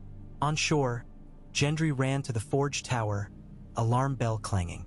Jon met him at gates, breath frosting. A dragon turned, Gendry panted. Jon's blood ran cold. How? Gendry held up a broken Valyrian glyph carved from dragonbinder fragments washed ashore. Sorcery. Jon stared at the horn piece. We warn the queen. Prepare ballistae, but with nets of dragonglass chain. Thunder shook the castle. Viserion's shriek echoed as he torched another Valyrian schooner. Jon felt dread deeper than ice. If Euron reached King's Landing with a dragon enslaved, the city's new dawn would drown in cerulean fire. Tyrion hunched over maps in the small council chamber, quill tapping. Varys arrived breathless, dropping a coded scroll. Raven from Dragonstone, he said. Euron binds Viserion. Driftmark burns. Tyrion sucked air through teeth. 7 save us. He turned to Dany's seat, empty. She rode inspection tours east. Send riders, recall the queen. Prepare red wine galleys to intercept. But if Viserion flies above them, he paced. We must ready the lion's fang scorpion, but improved. And Qyburn. Varys' hand clamped his wrist. Qyburn builds nightmares. Trust not that path. Nightmares may shield children, Tyrion snapped, then softened. But I will temper his horrors. He strode from the room, sparks of schemes filling his mind as wildfire glows in darkness. In King's Landing's black market alleyways, Arya moved like smoke, ears catching rumors. Qyburn's monsters, Tyrell plots, Ironborn dragon, Bolton dread. She added names to her list. Qyburn, Euron. She sharpened needle by night, each scrape echoing inside her like a mantra. Vala Morgulus. She trailed Qyburn one evening to a sub-basement beneath the old dragon skull gallery. Through cracked door she watched sentinels stand in rows, green eyes glowing under torch. Her stomach nodded. Monsters indeed. When Qyburn withdrew, she slipped inside, examining valves. A memory of Jaquin's lessons rose. Every lock has a key, every life a single thread to cut. She found tiny glass capsules atop each chest plate. A twist removed one. The sentinel stiffened, then slumped as glass cracked. Arya pocketed 2 capsules. Monsters bleed too, she whispered. Lord Glover hosted the northern moot at Deepwood Motte. Snow-blanketed rooftops. Inside the hall, hearths blazed while banners of bear, merman, and moose crowded the rafters. Jon arrived escorted by wildling spears and Night's Watch archers. Murmurs rippled. We must stand with the queen.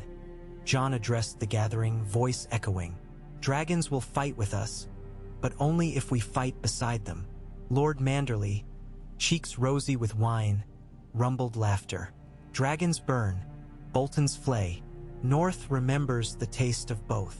Aye, roared Lady Barbary Dustin. And we remember the wolves that led us true. Jon met her sharp gaze. Then follow the wolf now. Winter is not story. It is here. He unrolled a rough scroll. A charcoal sketch of Eastwatch corpses floating on the sea. Gasps fluttered. The wall will fall, Jon continued. When it does, I march south to bring Dragonfire north. If we bicker, we die. If we join, we may live. Silence. Then Daisy Mormont, young but fierce, stood on bench. House Mormont follows the king in the north, if king he still is. She pointed. I name Jon Snow, son of Eddard, our Stark, and we will follow him to Dragonfire. Lords shifted, weighing survival against pride. Manderley drank deep, smacked lips. The Manderleys follow. Others nodded.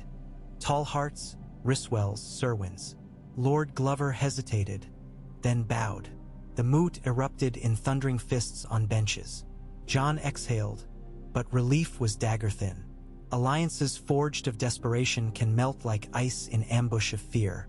In Golden Grove, Cersei woke to find Jaime gone. Letter left on pillow. I ride north to fight the dead. I hope you understand one day. She crumpled parchment, tears burning. Rage flared. Against Queen, against dragons, against fractures in family she once ruled through fear and charm. She dressed in widow's black, braided hair back, and walked to Whispering Wood beyond orchards. Birds chirped unaware of kingdoms. Beside a brook she knelt, palms cupping water. Reflection showed lines at eyes she once glamored with pigment. Now truth glared. She spoke to water. "I will return, my children. I swear it." She stood, spine stiff. Turning, she nearly collided with a cloaked stranger. Euron's courier, face salt-scarred. He bowed. "Captain sends regards, and invites you to seat beside dragon he tames." Cersei's heart hammered. He tames dragons? Viserion bends to silence his horn. She saw salvation cloaked in scales. "Take me to him." The courier produced a black-winged brooch, Euron's token. "Nightfall unseals at blacktide. Come alone." Cersei watched him vanish. She clenched the brooch, point digging to draw blood. Blood fueled vengeance. Vengeance warmed colder than frost. At Castle Black, Melisandre climbed the watchtower each dusk, ruby glowing. She saw shadows flitting beneath Aurora. She whispered prayers to Lawler, but flames in her brazy. Are danced erratic, offering visions only of swirling white and silent screams. One night, the flames shaped a direwolf howling, eyes bleeding. She gasped, backing away. Gilly found her seated on stair, trembling. "Red woman." Melisandre looked up, voice hoarse. "Tell Jon Snow." In the blue fire of shadows, death wears his face. Gilly shivered, cradling baby Sam. "Then we pray." Melisandre's lips formed a wan smile. "In winter, prayer is breath for dying men." Gendry's new forge on Dragonstone belched sparks sky-high as Regal perched atop a cliff, heating steel with steady streams of fire.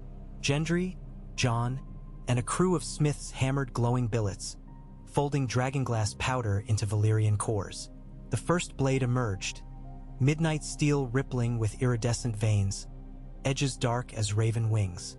Jon held the sword, weight humming different from Longclaw, lighter, more furious. He swung. Steel sang, splitting an anvil in two. Gendry laughed. "Name it." Jon gazed at horizon. "Heart's bane," he said softly, "for hearts turn to ice." He wondered if Sam's father would curse him from beyond. Too late. Purpose outranked memory now. Ravens flapped. A message from Tyrion. Euron approaching Blackwater with dragon. Jon and Gendry exchanged looks. "Not enough blades forged," Gendry muttered. Jon sheathed Heartsbane. "We fight with what we have." He mounted a horse. Davos joined with men. "Prepare Dragonstone scorpions and nets." Regal flapped, bellowing, as if eager to clash with his lost brother. Queen Daenerys returned to the capital at dusk, wind whipping silver hair. Tyrion met her at Maegor's Holdfast, breathless. "Euron sails on the morrow. We must lure him away from city. Meet him on open water." She nodded. "Drogon and Regal will fly. Viserion is brother. We must not slay him if we can free." Tyrion's face tightened. "Yet if he torches the city." "Free him," she repeated, but softer, sadness underneath. "If not, then mercy of flame." She strode to War Council chamber where Marjorie, Obara, and Redwine Admiral awaited. Maps were unfurled. Defensive lines south of Dragonstone, ballista towers along the Blackwater cliffs, sentinel nets woven with dragonglass chain anchored to scuttled hulks to entangle a low-flying beast. The plan hinged on timing, Drogon drawing Viserion inland while Regal intercepted Iron Fleet. Tyrion added one last contingency. Qyburn's sentinels, armed with wildfire valves and dragonglass-dipped halberds, stationed at Mud Gate. Daenerys' eyes flashed. "You gamble horrors." "I gamble the living," he retorted. "But I trust Arya's sabotage. One twist of those valves from within and they fall." She stared, then nodded. "I ride Drogon. Tyrion, you command from ramparts." He bowed, heart pounding. The game's pieces spun faster, boards within boards.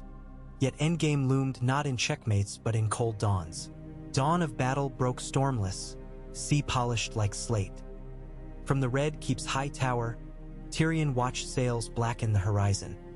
Euron's fleet moving with unnatural silence, Viserion circling above trailing ribbons of white flame that hissed along water's skin.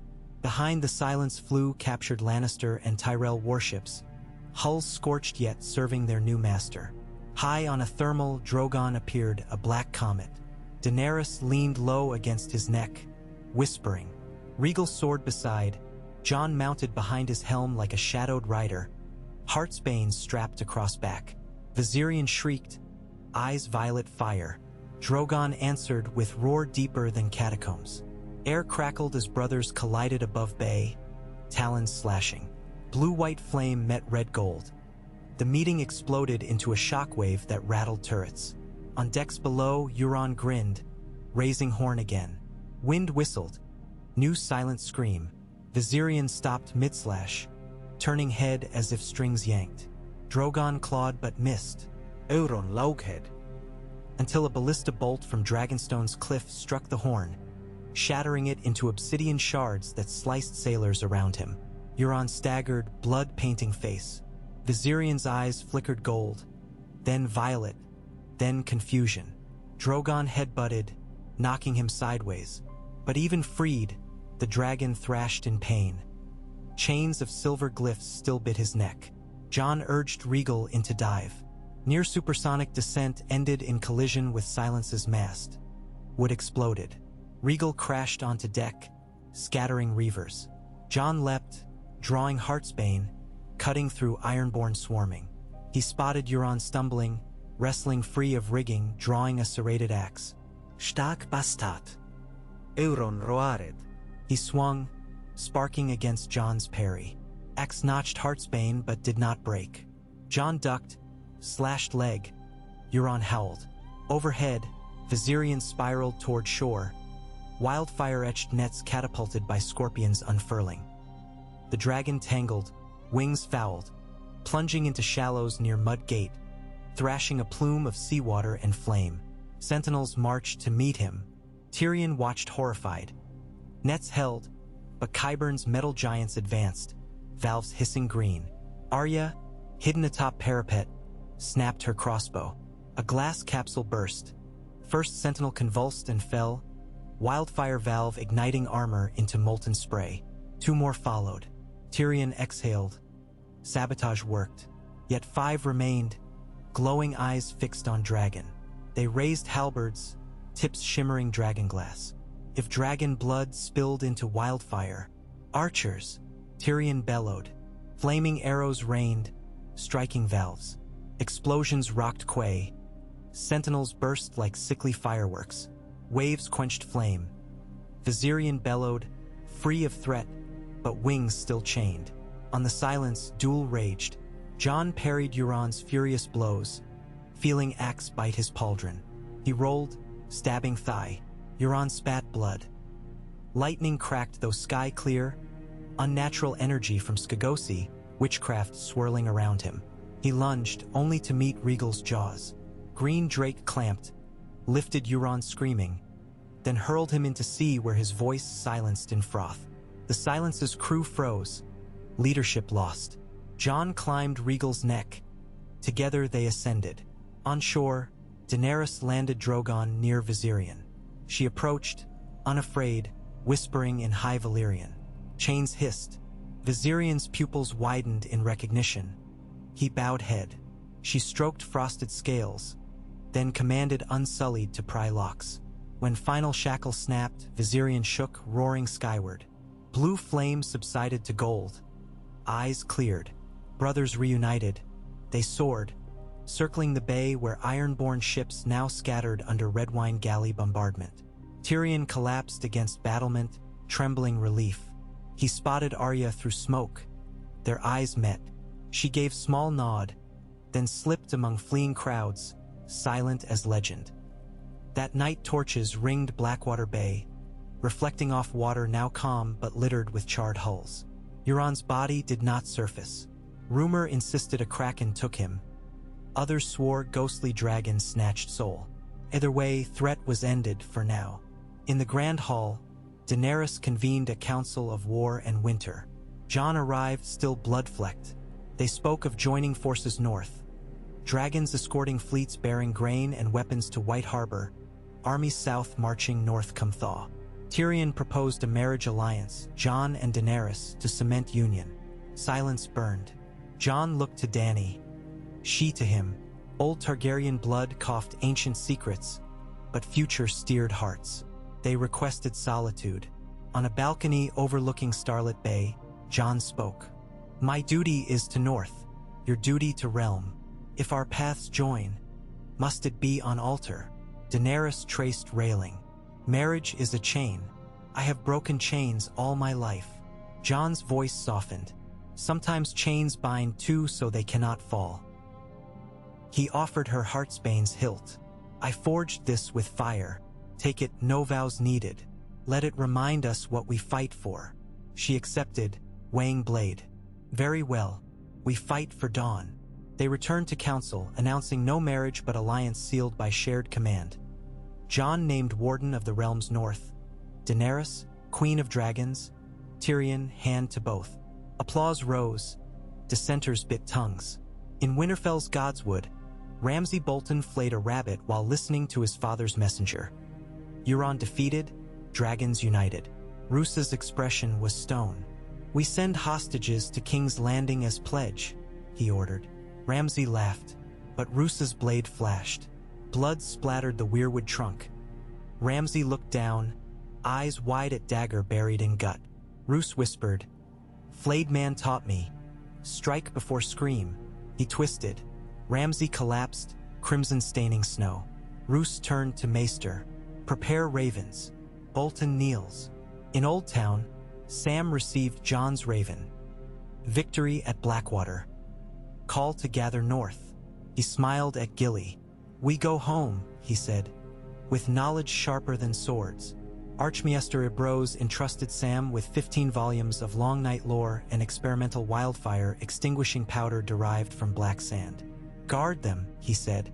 Ink may save where blood fails. Sam packed books onto a barge alongside barrels of powder. As sails filled, he gazed at Hightower's beacon, wondering if it would still shine when snow reached the arbor.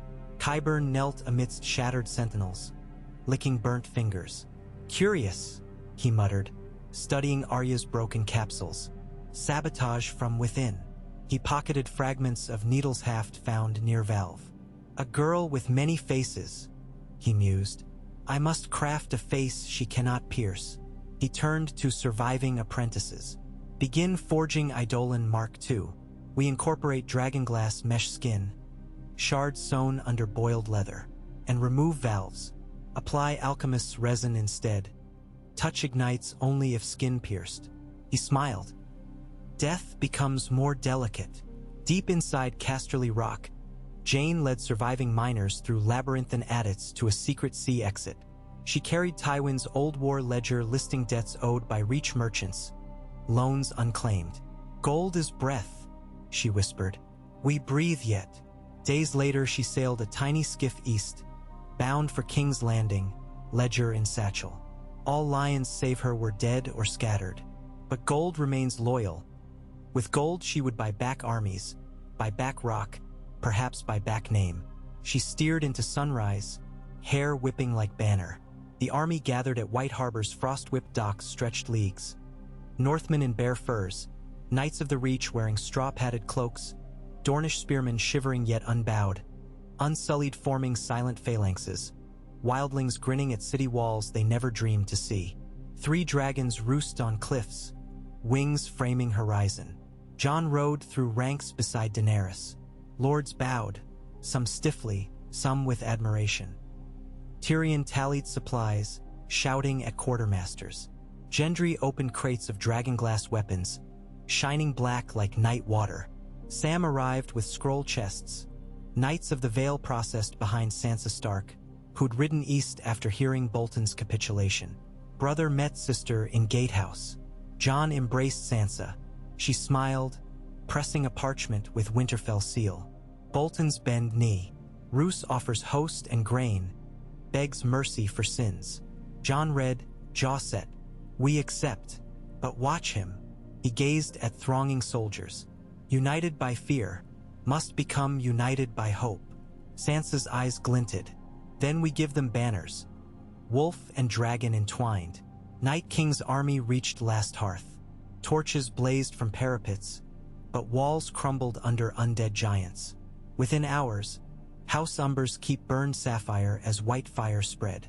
One survivor, a stable boy, fled on pony to White Harbor, collapsing before Jon with tails of ice spiders scaling walls and giants hurling frost boulders. Jon listened, face carved from grief. He turned to Daenerys. "It's begun." She nodded. "We march tomorrow."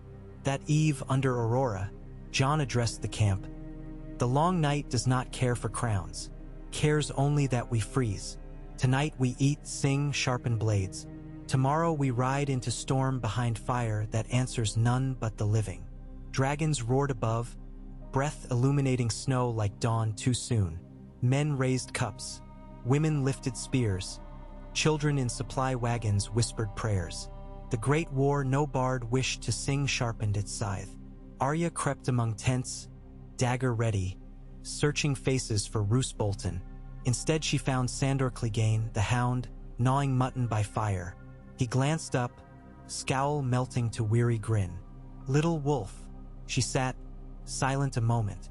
"You heading north?" He grunted. "World's ending.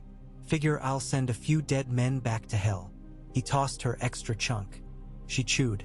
"Euron?" he asked. "Gone." "The lion girl?" "Lost." They ate in silence. Flames crackled. "You'll survive," the hound muttered. "Always do." "So will you." He snorted. "Fuck hope."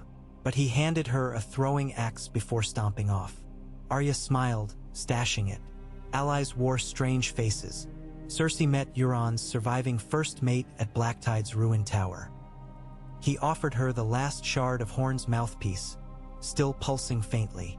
"The dead king rides ice," he warned. "And this calls him too." Cersei accepted, eyes gleaming.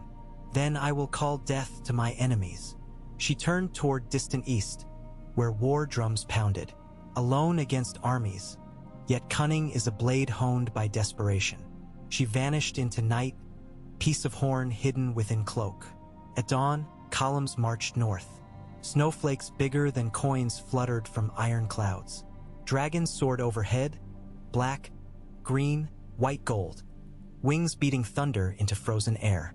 Jon rode at vanguard, Longclaw at hip, Heartsbane across back. Beside him, Daenerys rode pale mare. Behind, Tyrion in thick bearskin, Sam lugging map satchels, Gendry pulling forge wagon with portable bellows, Arya shadowing scouts, Brienne commanding vanguard knights, the hound grumbling at direwolf ghosts trotting near. They crossed the frozen Torrens Square, where villagers waved battered banners. They passed Barrowton, where barrows wept icy mist. And on the moors beyond, snow deepened to waist, flurries deafened. At last they reached a ridge overlooking the shivering forest. Jon halted. Across dark tree line shimmered a vast sheet of frost creeping south, so broad it swallowed hills. At its vanguard moved ranks of dead, armor rimed in frost. Above them rode the Night King atop an undead frost WYRM, reanimated corpse of a long-dead dragon, wings tattered yet strong. Jon felt heart stutter, dragons on both sides now. He looked to Daenerys, her face blanched but eyes blazed. "Light the sky," he said. She nodded, urging Drogon and Regal forward. Viserion roared behind, freed but uncertain. Sky became inferno as red and green fire streamed downward, melting dead ranks. Yet Frost WRM belched hail of blue flame, meeting red in violet explosion that shook earth. Tyrion directed catapults launching urns of Sam's black sand powder, flame-quenching bombs that extinguished blue spikes and allowed dragonglass-dipped arrows to rain. Gendry's ball hammers smashed undead as he fought near forge wagon refashioned into mobile smithy, repairing broken axes mid-battle. Arya darted through chaos, eyes locked on Night King. She hurled Hound's axe, piercing Ice Spider's skull. Spider collapsed, clearing path. She sprinted, but Night King raised his spear of crystallized frost aimed at Drogon. Jon on Regal, Dove intercepting. Spear shattered on Heartsbane's blade, scattering cryonic shards. Regal screeched in pain, wing nicked. Dragons tumbled. Jon spilled into snow among whites. Ghost leapt, tearing throats. Brienne's sword flashed, clearing circle. Jon rose, glaring at Night King. The ancient foe dismounted, strides silent across snow. Jon raised Heartsbane. Steel shimmered. Night King lowered helm to reveal face of ice. Features eerily human yet lifeless. They clashed, dragonglass edges against ice. Sparks of frost and fire danced. Jon's arm numbed. Night King swung with preternatural speed. Heartsbane cracked slightly, dragonglass veins threatening fracture.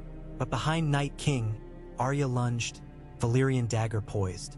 Night King sensed, spun, catching her wrist. Ice blade rose. In that heartbeat, Jon dropped Heartsbane, seized dagger from his belt. The catspaw blade Sam found in Old Town archives, rumored forged of dragon steel alloyed with life fire. He rammed it through Night King's chest. Fracture lines raced across ice flesh. Frozen heart burst into blue shards. The Night King exploded into powder, wind whipping remains into flurries. Jon collapsed, panting. Whites faltered, twitching, then fell inert. The undead dragon screeched, lost to control, crumbling midair into snow and bone. Silence washed across battlefield, punctured only by distant moans of wounded living. Snowflakes drifted like feathers. Daenerys landed, running to Jon. He rose, embracing her. Their cheeks touched, tears hot. Around them, armies stood blinking at miracle. Tyrion approached, voice hoarse. "Is it over?" Jon looked at Dragon Corpse steaming. "The head of the snake is severed." "But snakes with many heads," Daenerys cautioned. He nodded. "We rebuild walls. We guard. But dawn rises." On ridge, eastern horizon reddened. First sunrise after longest night. Soldiers watched, silent. Some knelt to pray. Others embraced. Dragons crooned. In that light, banners unfurled. Wolf entwined with dragon atop broken wheel. From Lannisport to Dorne, whistles of ravens carried news. The long night had broken. Months passed in flurry of rebuilding. King's Landing's scars healed under scaffolds. Fields plowed. Trade routes reopened. Sam oversaw archives cataloging war's lessons. Gendry forged the first flame guard swords for Realm's new watch that united Knights Watch, Unsullied, and Free Folk. Arya sailed west of Sunset Sea seeking new names. Brienne became Lady Commander of Queen's Guard. The Hound opened smithy forging plowshares from broken swords. Cersei's fate whispered. Some saw her board a ship in Pentos, horn piece glowing. Others claimed faceless men found her and closed green eyes forever. Tyrion kept one blank seat at council, wary. Jon chose not to claim lordship of Winterfell. He roamed villages teaching children to hunt without hate, to remember that enemies might one day share tents. Daenerys visited each year upon Dragonback, landing in Winterfell's courtyard where snows melted under wings. They talked long of realms without wheels. In time, folk spoke of the long peace. But beneath haunted trees of the Weirwood Grove, Jon sometimes felt a chill, a reminder that peace is ember, needing tending lest winds snuff heart. He would touch the catspaw dagger hanging by hearth, its blade still gleaming with faint hue of dawn, and he would remember the scream of ice cracking, the sound of chains falling, the roar of dragons rising above night. And he would whisper to ghosts, "Not today, nor tomorrow, but we stand ready."